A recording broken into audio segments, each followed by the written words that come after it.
이 항공기는 전투기도 공중급유기도 아닙니다. 하지만 미국이 전쟁을 개시하면 개시 전 가장 먼저 나타나고 아군에게 정보를 전달하며 때로는 자기가 직접 공격을 해 적함을 격침시키기도 하죠. 전세계 757기 이상 생산 및 판매되었으며 현재도 전세계 바다에서 분쟁이나 해상 구조와 같은 상황이 발생하면 가장 먼저 보이는 항공기들입니다. 우리나라에서도 16기를 운영 중이며 특히 해안 경비를 서는 장병들에게 아주 친숙한 항공기이기도 합니다. 바로 해상 초계기 P3 오라이언입니다.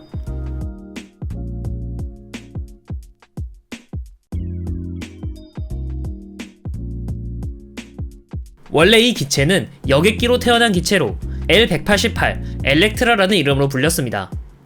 60에서 70명의 승객을 태우고 주로 단거리 항공 여객 수송을 목적으로 만들어진 비행기였죠. 당시에도 이미 제트 엔진 비행기가 속속들이 등장하고 있었지만 제트 엔진과 비교해 터보프롭 엔진의 연비는 30% 정도 좋다는 장점을 가지고 있었습니다. 그래서 제작자인 로키드는 자신만만하게 엘렉트라를 여객기 시장에 선보였지만 안타깝게도 치명적인 결함이 발생합니다. 바로 엔진 마운트 문제로 엔진의 진동을 마운트가 제대로 흡수하지 못해서 날개 전체가 엔진 진동에 흔들렸고 결국 추락까지 하는 사고가 벌어진 거죠. 이 때문에 연방항공청의 조사를 받기도 했습니다. 이후에 엔진을 재설계하는 등의 수정을 거쳤지만 터보프롭 엔진은 프로펠러가 회전하며 발생하는 소음 문제도 있어서 날개 쪽에 탑승한 승객들은 소음 문제를 호소했고 그 사이에 경쟁사인 보잉에서 737-200형이 베스트셀러가 되면서 여객기 시장을 잠식하기 시작했습니다. 승객들은 터보프롭 여객기는 구시대적인 여객기라고 생각해 꺼리기도 했습니다. 심지어 단거리 운항에서 생각보다 제트 엔진과 그리 시간 차이가 나지 않아서 결국 여객기 시장에서 퇴출당하게 되죠. 그리고 민항기 시장은 지금의 보잉사가 제패하게 됩니다. 남아있는 기체들은 여객기가 아닌 화물용으로 사용되었습니다. 화물용 항공기는 소음 문제에 대해 신경 쓸 필요 없이 단지 목적지까지 얼마나 싸게 갈 수 있느냐만 고려하면 되기 때문에 엘렉트라가 안성맞춤이었죠. 이때 마침 차기 해상 초계기 사업을 진행하고 있는 미 해군의 눈에 띄게 됩니다. 강력한 사발 엔진의 출력에서 나오는 높은 최대 이륙 중량은 군용기로서 좋은 평가를 받았기 때문이죠. 미 해군과 1963년부터 해상 초계기 기체로서 정식 계약을 맺은 후에 우리가 모두 알고 있는 P3 오라이언이라는 이름으로 데뷔했습니다. 해상 초계기로서 성적은 그야말로 대박이었습니다. 1962년부터 1990년대까지 라이센스 생산까지 합쳐서 757대나 제조되었고 이 중에 일본은 면허 생산을 통해 100대를 생산했죠. P3 오라이언은 해상 초계기 시장에서 베스트셀러 모델이며 지금도 해상 초계기 하면 가장 먼저 떠오르는 모델이 바로 이 P3 오라이언입니다. 60년대부터 90년대까지 생산한 모델이기에 초기형인 A형부터 C형까지 다양한 파생형이 존재하죠. 우리나라도 1990년에 C형 8기를 도입했고 이후 8기를 추가 도입해 총 16기의 P3C와 P3K를 운영 중입니다. P3 오라이언은 여객기를 베이스로 한 기체답게 최대 이륙 중량이 64톤에나 달하는 게 가장 큰 특징이며 적재 중량이 26톤이나 됩니다. 그래서 다양한 무장을 장착할 수 있죠. 어뢰와 폭뢰, 폭탄은 물론 공대지 미사일, 공대함 미사일, 소노 부위를 장착할 수 있습니다. 이렇게 많은 무장을 장비할 수 있다 보니 화력 덕후인 국군이 폭격기를 사지 않은 이유가 유사시 P3 오라이언을 폭격기 용도로 사용할 수 있기 때문이라는 우스갯소리도 있죠. 물론 이건 우스갯소리고 해상 초계기인 이상 수상 표적을 탐지 및 관리하고 잠수함을 탐지 및 격침시키는 게 주요 임무입니다. 그렇다면 P3는 어떻게 수상 표적을 탐지 및 관리하고 잠수함을 탐지하는 걸까요? 가장 먼저 레이더로 이들을 탐지합니다. P3 오라이언은 크게 두 가지의 레이더를 가지고 있습니다. 하나는 APS-115 레이더로 해수면 등 주변을 탐지하는 레이더입니다. 각각 기수와 후미에 하나씩 있는데요. 이 레이더로 바다나 연안에 있는 표적을 감시할 수 있죠. 최대 200km의 탐지 거리를 가지고 있습니다. 두 번째는 AN/APS-137 레이더입니다. 잠수함 탐지는 대부분 이 레이더가 탐지한다고 보면 되는데요. 모든 디젤 잠수함은 스노클링을 위해 무조건 부상해야 합니다. 그래야 배터리를 충전해 다시 잠수를 할 수 있기 때문이죠. 이때 수면 위로 잠만경과 스노클을 올려 디젤 엔진을 돌리며 뜨거운 배기가스가 배출됩니다. AN/APS-137 레이더는 짧은 파장의 전자기파를 방사하고 전자기파가 다시 돌아올 때 걸리는 미세한 시간 차이를 계산해 마치 흑백 사진을 찍듯 이미지를 만들어낼 수 있습니다. 이 원리로 해수면을 스캔하면 마치 사진을 찍듯 이미지를 만들어낼 수 있죠. 이를 합성 개구 레이더 SAR이라고 합니다. 잔망경이나 스노클이 레이더에 탐지되면 적외선 탐지 카메라가 더블 체크를 하는데요. 적외선 카메라가 보이는 뜨거운 열은 그 어떤 잠수함도 감출 수가 없죠. 설사 적 잠수함이 P3 오라이언을 발견하고 급속 자망을 했다고 하더라도 P3 오라이언은 자기장의 변화를 탐지하는 마그네틱 아노멀리 디텍터, 줄여서 매드 시스템이 탑재되어 있습니다. 잠수함 선체는 강철로 만들어졌기에 지구 자기장이 미세하게 교란됩니다. 이 미세한 차이를 찾아내 숨은 잠수함의 위치를 특정하는 거죠. P3 오라이언의 탐지 장비들이 잠수함의 위치를 특정하면 이번엔 소노부이를 던집니다. 소노부이는 물속에서 소리를 듣는 장치로 물속에서 들리는 소음을 듣고 P3 오라이언에게 데이터를 전달합니다. 과거에는 단지 듣기만 하는 수동식 소노부이를 사용했지만 최근에는 음파를 발산해 돌아오는 신호를 수집하는 능동식 소노부이로 바뀌었죠. 이렇게 정확한 위치를 파악하면 이후에는 폭래나 어뢰를 발사해 최종적으로 격침시킬 수가 있습니다. 또한 국내 P3 오라이언 기준으로 아군과의 유기적인 소통을 위해 데이터 링크와 KNTDS를 가지고 있습니다. 그래서 아군 수상함은 물론 공군과의 유기적인 소통이 가능하죠. 예를 들어 호위함들이 대잠 경계를 하다가 잠수함을 발견하면 KNTDS로 전달받은 정보를 바탕으로 P3 오라이언이 어뢰를 투하해 제거할 수 있고, 반대로 P3 오라이언이 소나 부위 등을 투하해 잠수함을 찾으면 호위함이 대잠 로켓을 발사해 적 잠수함을 공격하는 등 유기적인 작전이 가능합니다. 마찬가지로 P3 오라이언이 지상이나 해상에서 적을 발견하면 데이터 링크로 공군기에게 데이터를 전달해 지원을 받을 수도 있죠. 그렇기 때문에 P3 오라이언은 해상 초계 및 대잠전의 핵심 장비로 인정받는 거고, 오늘날에도 약 757기나 생산해 운영하는 이유인 겁니다. P3 오라이언은 해상 초계기로 해상이나 연안에서 분쟁이나 해양 사고가 발생했을 때 가장 먼저 투입되는 존재입니다. 그러다 보니 본의 아니게 공격기로 사용되는 경우도 많습니다.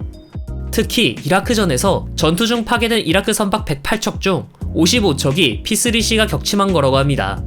또한 리비아 내전에도 참전해 소형 선박들을 매버릭 미사일로 파괴했습니다.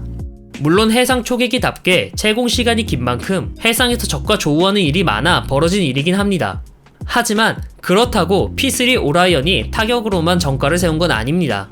1991년 이라크전이 시작되기 며칠 전 이라크와 쿠웨이트를 따라 해안 감시를 수행하여 적군 시설에 사전 정찰을 제공했으며, P3 오라이언의 정보 덕분에 사막의 폭풍 작전을 성공적으로 수행할 수 있었다고 하며, 걸프전과 아프가니스탄 전쟁에서 수집한 전장 정보를 지상군에게 제공해 많은 도움을 주었다고 인정받고 있습니다.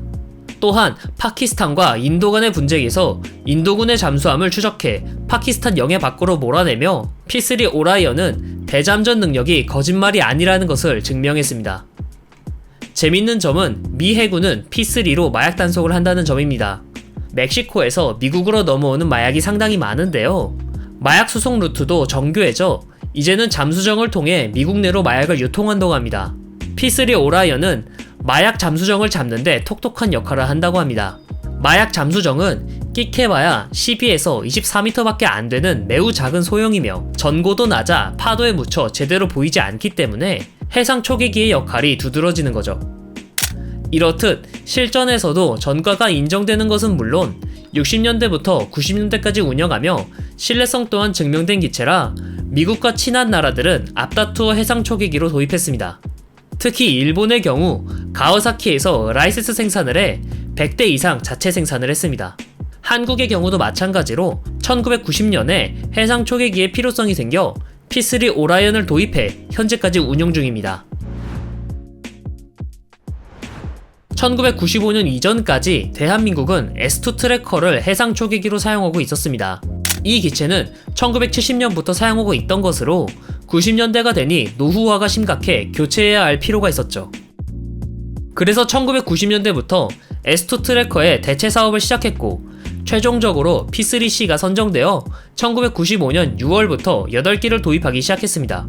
문제는 우리 해군이 P3C를 도입할 때는 이미 미국에서 P3 생산이 종료된 상태였기에 이 생산 라인을 다시 살려 생산을 하기 위한 비용이 추가된 결과 대당 684억 원에 달하는 예산이 집행되었다는 점입니다.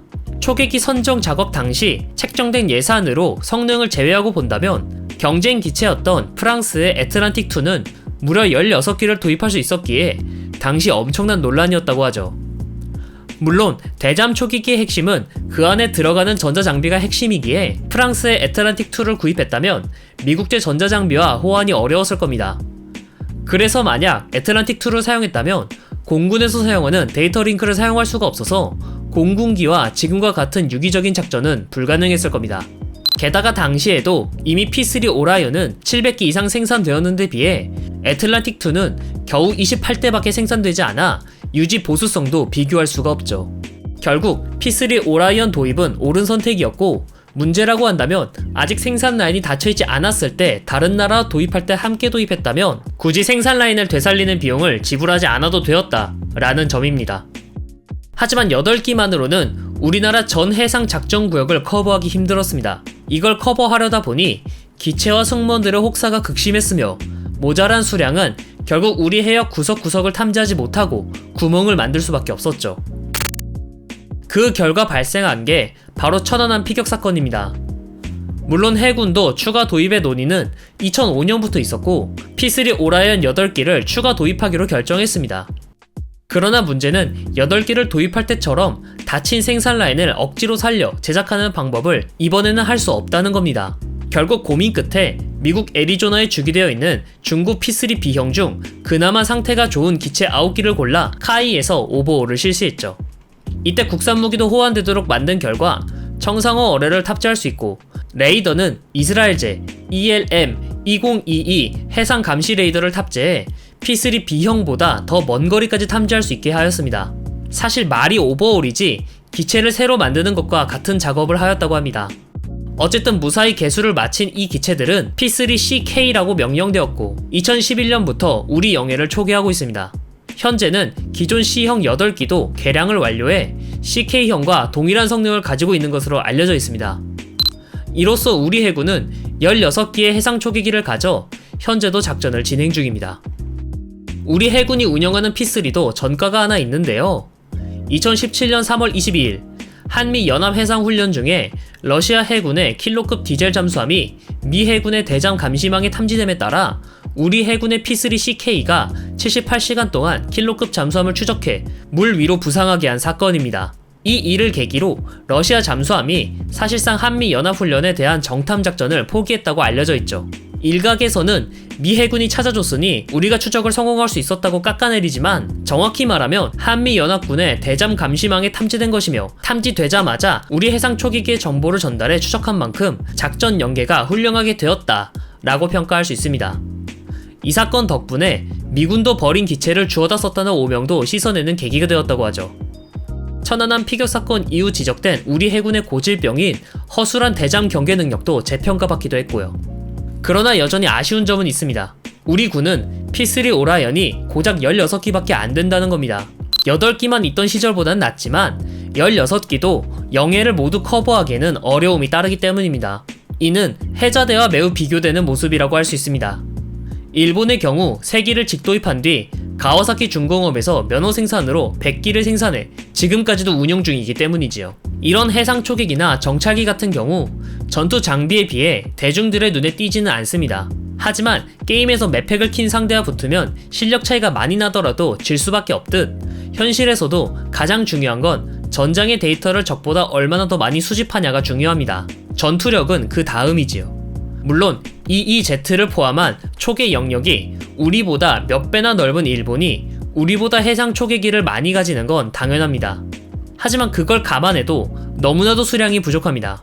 당장 국민들을 안심시킬 수 있는 전차나 전투기 등은 많이 생산하면서 정작 꼭 필요한 정찰 자산들은 제대로 갖추지 못하고 있는 게 현재까지 우리 군의 현실이죠. 그런 면에서 일본은 화려하지 않지만 실속이 가득한 정찰 감시 자산을 운영하고 있어서 참 부럽습니다. 그렇기에 만약 우리 해군이 1차 도입 때 16기 혹은 그 이상 구매했다면 천안함 비극이 과연 벌어졌을까? 라는 생각도 들긴 합니다. P3 오라이언은 60년대에 설계되어 지금까지 운영되고 있는 전형적인 장수만세 항공기입니다. 물론 전투기와는 달리 기체에 부담되는 기동을 하지 않아도 되고 내부 전자장비가 핵심이라 장수만세할 수 있는 거긴 하지만요. 하지만 시대가 지나며 P3 오라이언도 점점 한계에 다다르기 시작했습니다. 역시나 가장 먼저 오는 문제는 엔진입니다. 물론 터보프롭 엔진의 특성상 연비가 좋고 저고도에서 오랫동안 채공하기 좋은 장점을 가지고 있습니다. 하지만 터보프롭은 프로펠러를 쓰는 이상 프로펠러의 속도가 음속을 넘으면 효율이 급격히 떨어지고 엔진을 4기나 탑재했기에 정비성이 떨어질 수밖에 없습니다. 또한 최근에는 대공미사일 위협이 지상이나 공중은 물론 잠수함에서도 발사할 수 있기 때문에 교란 장비나 제밍 장비를 갖추고 있다고 하더라도 더 이상 저고도는 안전하지 않게 되었습니다. 좀 더 높은 고도에서 머물 필요가 있으며 더 성능이 좋은 레이더를 사용하기 위해서는 더 강력한 출력을 바탕으로 시간당 발전량을 높일 필요가 생겼습니다. 이를 위해 미국은 물론 우리나라도 새로운 해상 초계기를 도입했으니 바로 P8 포세이돈입니다.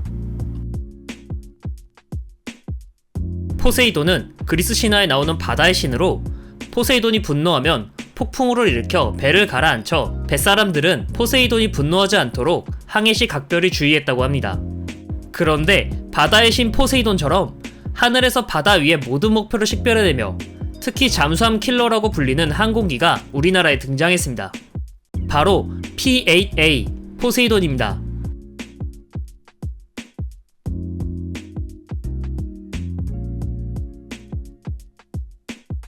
천안함 피격 이후 해군은 기존 대수상함전 위주의 교리를 버리고 북한 잠수정을 잡기 위한 노력을 시작했습니다. 14년이 지난 지금 신형 호위함 사업을 추진해 대잠 전력을 강화함과 동시에 차기 해상 작전 헬기 사업, 장보고 3 사업 등으로 일단 급한 불을 끄는 데 성공합니다.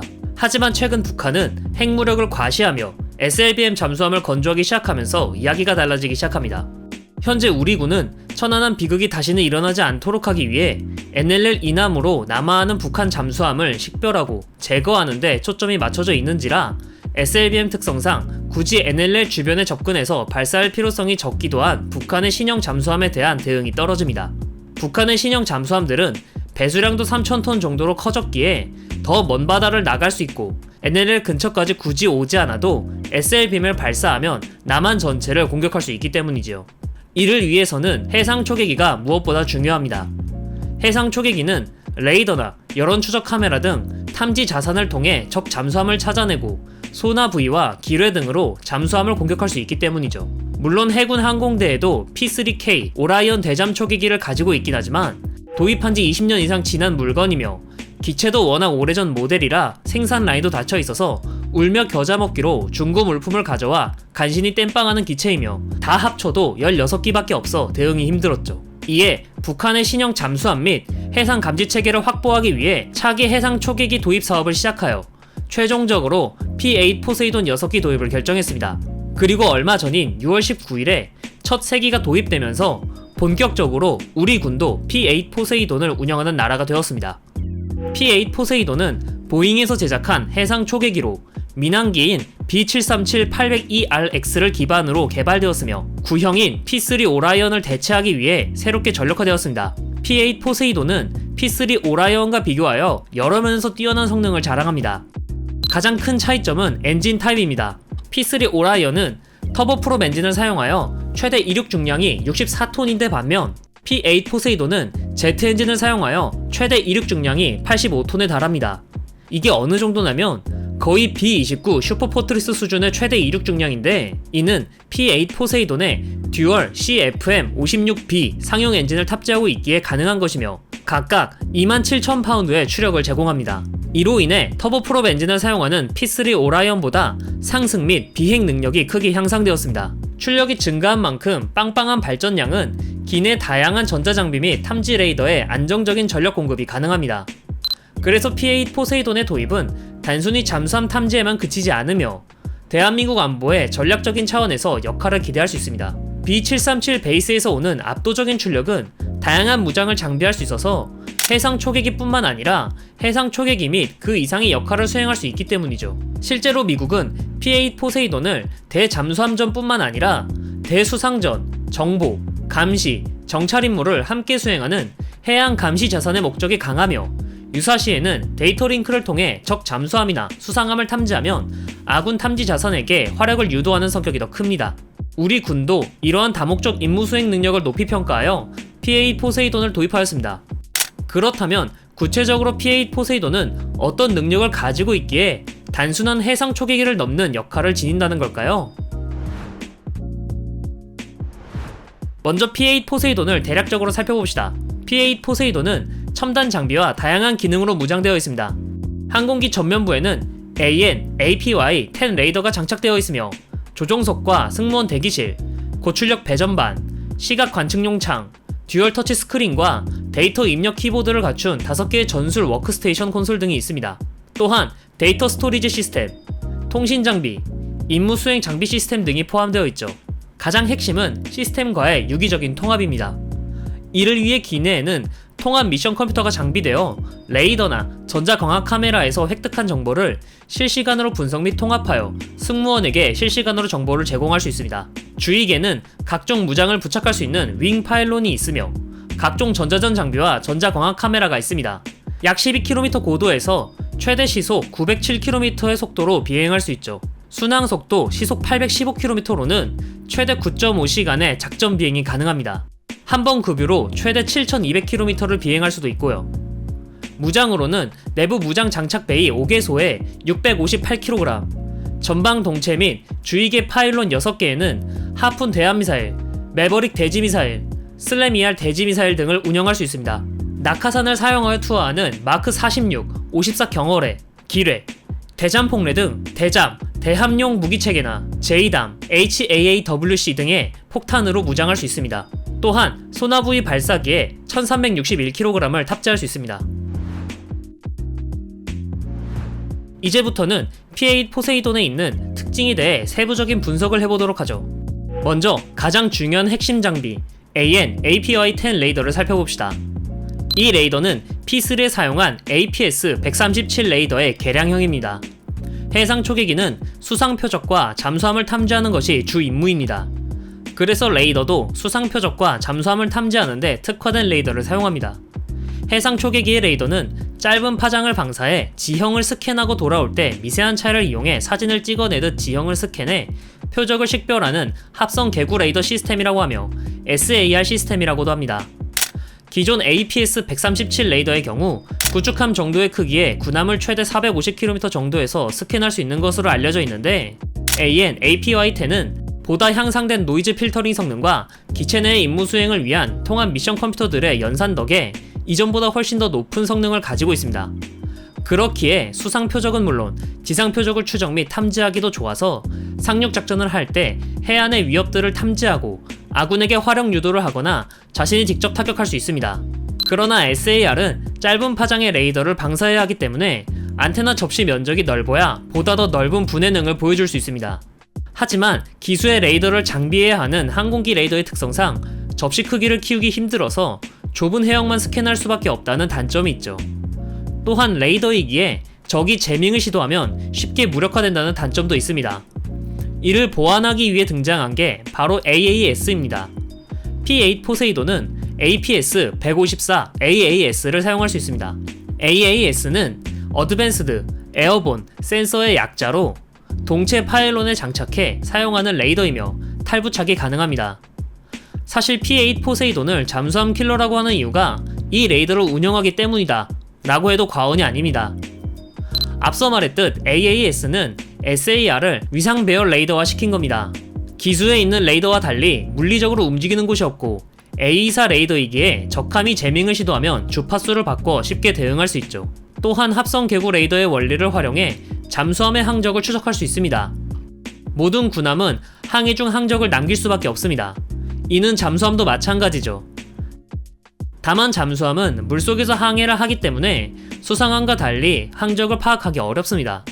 APS-154는 해수면을 스캔해 해수면에 생긴 물결을 분석해 잠수함의 위치를 특정하는 방식입니다. 불과 수면 아래에 있는 잠수함의 특성상 물결이라고 해봤자 몇 센티미터 높이 차이밖에 안 나는 항적인데 이걸 분석할 정도로 분해능이 뛰어나다는 것이며 기내의 통합 미션 컴퓨터가 실시간으로 연산 및 분석을 할 수 있기에 가능한 일이죠.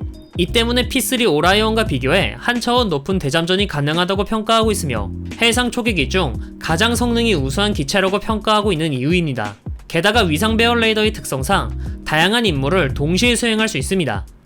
임무 자체가 레이더로 탐지한 정보를 아군에게 공유하는 것이기에 제한적으로 공중 조기 경보 통제기 역할도 수행 가능하며 실제로 임무 수행을 위한 장비가 기내에 장비되어 있습니다.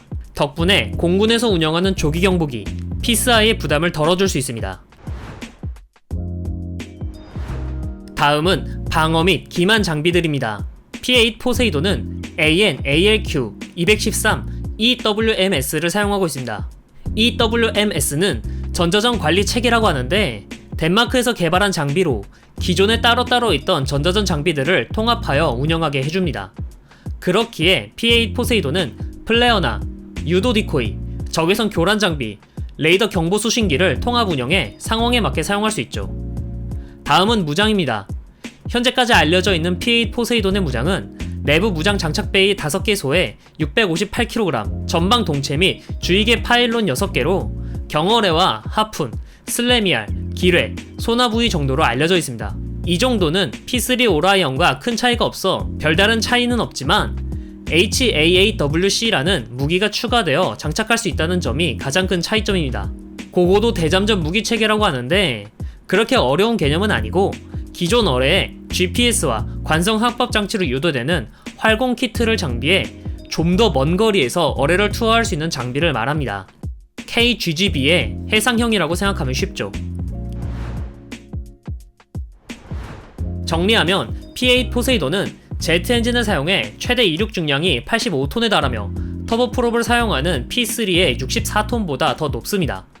이로 인해 P8은 더 높은 비행 및 상승 능력을 갖고 있으며 고출력에서 나오는 강력한 발전량은 AN/APY-10 레이더를 통해 수상 및 지상 목표뿐만 아니라 잠수함까지 탐지 가능하며 이는 기존 P3의 레이더보다 높은 성능을 자랑합니다.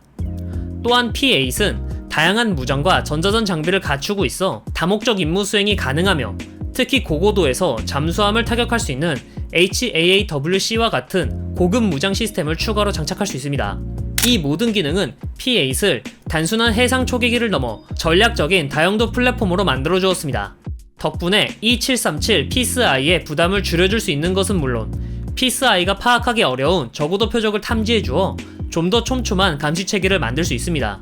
현재 해군은 P3 오라이언 16대를 운영 중인 가운데 P8 포세이돈 6대를 도입함으로써 해군 항공대의 해상 초계기 보유 목표인 최대 40대에 한 발 더 다가가게 되었습니다. P3 오라이언은 퇴역하지 않고 P8 포세이돈과 함께 해상 초계 활동을 이어나갈 예정입니다. 개인적으로 아쉬운 점은 P8 포세이돈을 고작 6대만 도입했다는 점입니다. 물론 가격이 대당 1600에서 1800억 원 정도로 사악한 가격을 가지고 있어 대량으로 사기에는 부담스럽기도 하고 425 위성 사업이나 2차 조기 경보기 도입 사업으로 내기 추가 도입이 확정되는 등 많은 노력을 하고 있긴 하지만 정찰 자산의 경우 평시나 전시나 거의 다를 바 없이 작전을 수행해야 하기에 타격 체계보다 훨씬 사용처가 높습니다. 그리고 상황이 터졌을 시 해상 작전 통제 지휘소로서 사용할 수 있으니 6대가 아닌 12대 이상 도입했다면 어땠을까라는 아쉬움이 남습니다. 천안함 피격 이후 14년이 지난 지금 신형 호위함 사업, 차기 해상 작전 헬기 사업, 해상 초계기 사업 등 해군은 체질 변화를 이루기 위해 노력 중이며 일부 성과를 내고 있는 중입니다. 물론 아직도 갈 길이 멀긴 하지만 방향성은 옳다고 생각합니다. 앞으로 해군의 발전을 기대해봅니다.